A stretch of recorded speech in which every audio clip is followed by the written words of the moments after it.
મિત્રો, આજના ટોપિકમાં આપણે જાણીશું કે બીજદાન કરતી વખતે શું કાળજી રાખવી જોઈએ।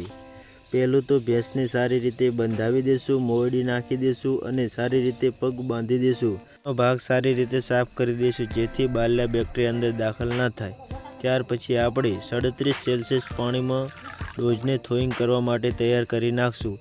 પાણી 37 સેલ્સિયસ ડિગ્રીમાં હોવું જોઈએ, જેથી વધારે હશે તો શુક્રકોષો બળી જશે અને ઓછું હશે તો શુક્રકોષો એક્ટિવ થશે નહીં।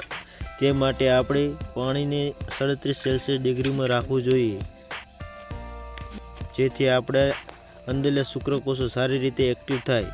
ઓછો ડોઝને 30 સેકન્ડ સુધી પાણીમાં થોઈંગ થવા દેવો જોઈએ, જેથી અંદરના શુક્રકોષો પૂરી રીતે એક્ટિવ થઈ જવા હોવો જોઈએ।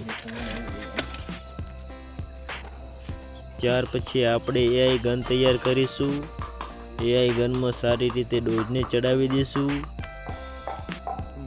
ડોઝને સારી રીતે કાળજીપૂર્વક ચડાવીશું।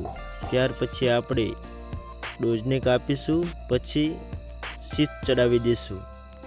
શીથ ચડાવ્યા પછી આપણે ડોઝની તપાસ કરી લઈશું કે ડોઝ લીકેજ થતો તો નથી ને।